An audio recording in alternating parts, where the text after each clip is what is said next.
A ver, ¿nos hemos puesto a pensar en las formas que vemos todos los días? O sea, todo, la curva de una hoja, la estructura de una galaxia, todo en el universo tiene una forma. Y lo más increíble es que muchas de estas figuras, que parecen súper complejas, en realidad se pueden describir con ecuaciones matemáticas bien sencillas. Hoy justo vamos a explorar cómo es que las mates esculpen nuestro mundo en 3 dimensiones. Miren esta chulada. Parece algo que necesitaría un código de programación súper complejo para crearse, ¿verdad?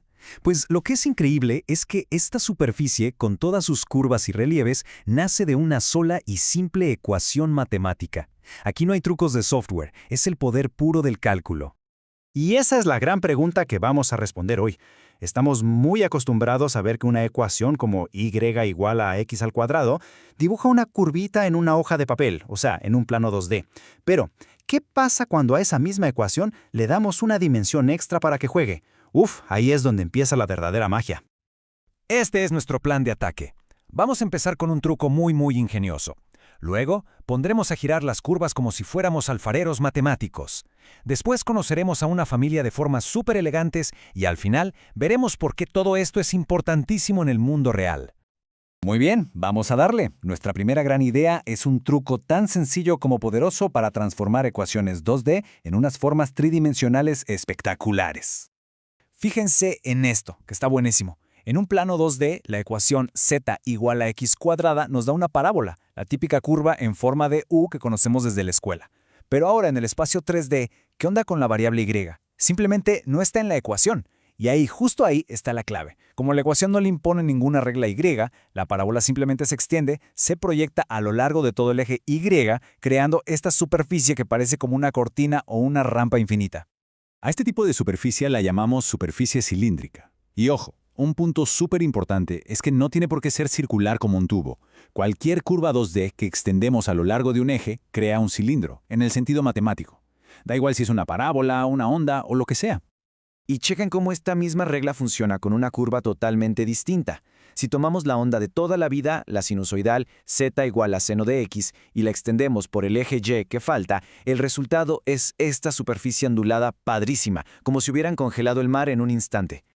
Y este principio es universal, funciona con lo que le pongan. Imaginen una curva exponencial, de esas que crecen rapidísimo, como y es igual a e a x. Si le aplicamos este truco, ¡pum!, creamos una superficie que se dispara hacia el infinito. La clave siempre es la misma. La variable que no está en la ecuación nos dice en qué dirección se va a proyectar la curva 2D para conquistar la tercera dimensión.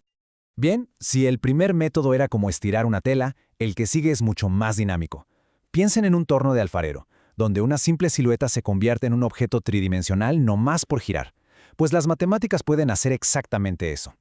El proceso es súper intuitivo. A ver, paso 1. Tomamos una curva cualquiera en un plano, como media parábola. Paso 2. Elegimos un eje para que gire, por ejemplo, el eje X. Paso 3. La hacemos girar 360 grados, como si fuera un pollo rostizado. Y paso 4. Listo. El camino que recorre esa curva al girar crea una superficie completamente nueva en 3D. Y este es el concepto formal, una superficie de revolución.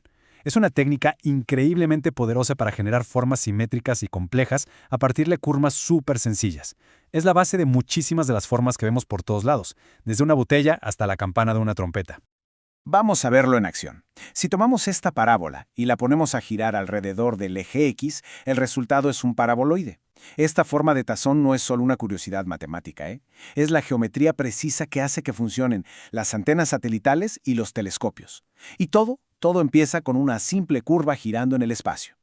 Bueno, ya vimos cómo estirar y cómo girar curvas. Ahora vamos a subirle un nivel a la elegancia matemática. Vamos a conocer a una familia de superficies que son, digamos, los pilares de la geometría 3D. Se conocen como las superficies cuadráticas. En 2D tenemos las secciones cónicas, que son las curvas que salen de cortar un cono con un plano. Las superficies cuadráticas son como sus hermanas mayores en 3D. Todas, absolutamente todas, vienen de ecuaciones donde las variables x, y, z están elevadas al cuadrado. Empecemos con un miembro muy famoso de la familia, el cono. Todos lo conocemos, claro. Pero lo que es fascinante es lo simple que es su ecuación. Z al cuadrado es igual a x al cuadrado más y al cuadrado. Esta fórmula tan elegante define a la perfección esa forma de doble cono que se extiende al infinito. Y aquí tenemos un primo un poco más exótico, el paraboloide hiperbólico. mejor conocido como la forma de silla de montar o, para los que les gustan las botanas, una Pringle. Su forma es única porque se curva para arriba en una dirección, pero para abajo en la otra. Y aunque parezca rara, es una forma súper útil en arquitectura para hacer techos resistentes y que se vean espectaculares. Y la familia es grande y variada, ¿eh? Tenemos los elipsoides, que son como balones de fútbol americano, los paraboloides, que ya vimos en las antenas, y los hiperboloides, que tienen esa forma de reloj de arena o de torre de enfriamiento de planta nuclear, cada uno con sus propias características. Ok, ya vimos un montón de matemáticas bien bonitas y abstractas. Pero a ver, ¿y esto para qué sirve? Bueno, ahora vamos a ver cómo estas formas no solo son elegantes, sino que son absolutamente cruciales para la ciencia y la ingeniería. Las propiedades de cada superficie son la clave de todo. La forma del paraboloide concentra las ondas en un solo punto. Por eso es perfecta para las antenas y los telescopios. La resistencia del hiperboloide lo hace ideal para esas torres de enfriamiento gigantes. Y bueno, hasta las órbitas de los planetas, que son elípticas, son un ejemplo cósmico de estas formas en acción. Y no es solo en cosas gigantes. Cada pieza de una máquina compleja, como esta suspensión, se diseña usando estas superficies matemáticas con una precisión increíble. Esto garantiza que las fuerzas se distribuyan bien y que todo encaje perfecto. Desde la ingeniería automotriz hasta la aeroespacial, entender estas formas es fundamental. Y lo que hemos visto es apenas la puntita del iceberg. Como dice esta cita, estas superficies son el lenguaje base para describir conceptos de cálculo mucho más profundos. Son el escenario donde la gente de ciencia describe el flujo de fluidos o los campos electromagnéticos. Todo se conecta de una manera súper bella y unificada. Así que la próxima vez que vean una antena parabólica, el techo de un edificio moderno o simplemente una sombra curva en la pared, acuérdense de las ecuaciones tan simples que le dan forma a nuestro mundo. Y esto nos deja con una pregunta final. Si esto es lo que podemos construir con matemáticas de segundo grado, ¿qué formas tan asombrosas y qué patrones universales se esconden en las ecuaciones que todavía ni siquiera hemos explorado?